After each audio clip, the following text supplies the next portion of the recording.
Colonel Olimata Faye, adjointe au directeur des eaux et forêts et de la conservation des sols.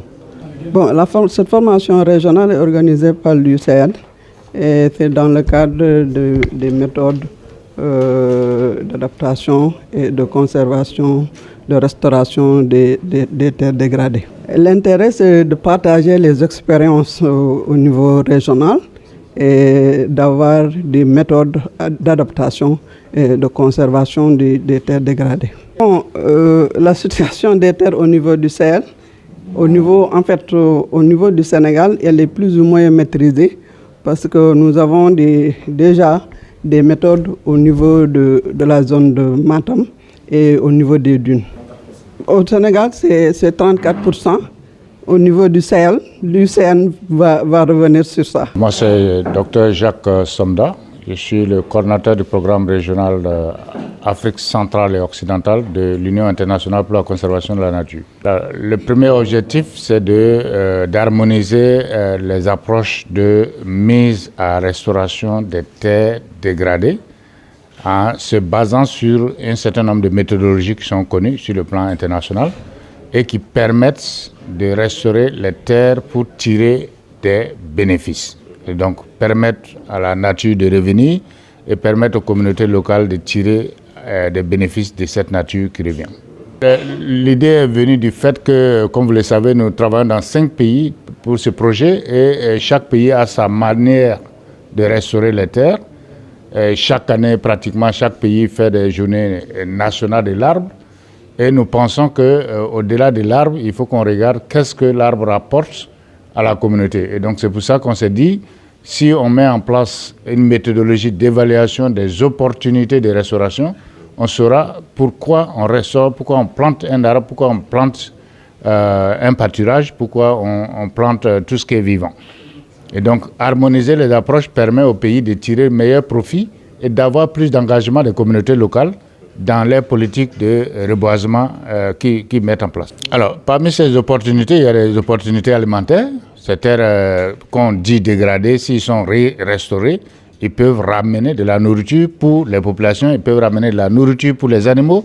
Et comme vous le savez, les animaux sont de la nourriture pour les hommes. Donc, en gros, ces terres dégradées sont une opportunité qu'il ne faut pas abandonner, il ne faut pas les laisser dégrader. Il faut les ramener à la vie. Et c'est pour ça que nous disons qu'il y a des opportunités derrière les terres au Sahel.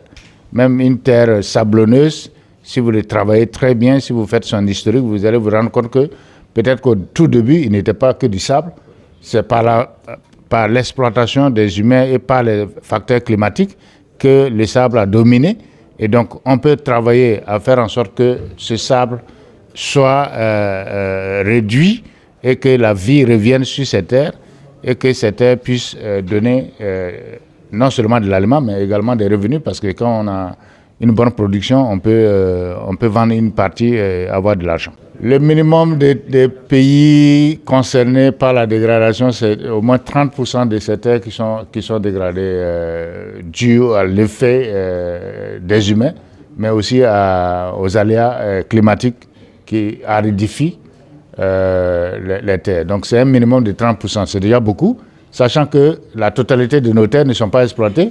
Si vous ajoutez 30% non exploitables, ça fait beaucoup de superficies non mises en valeur et qui ne profitent pas aux communautés locales. L'impact, c'est qu'on est permanentement à déficit alimentaire et qu'il faut lutter contre l'insécurité alimentaire.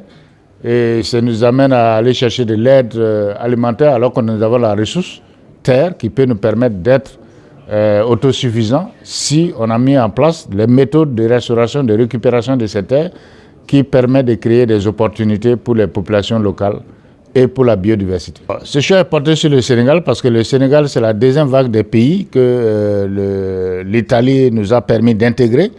Donc le ministère italien qui finance ce projet nous a demandé, après une première phase qui concernait 3 pays, le Burkina, le Ghana et le Niger, d'intégrer 2 autres pays.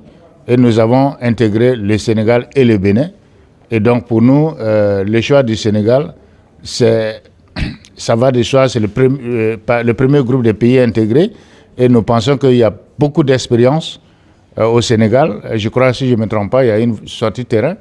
Peut-être les organisateurs vont nous dire pour qu'on aille voir ce qui se passe au Sénégal en matière de restauration et en lien avec la méthodologie qui va être présentée.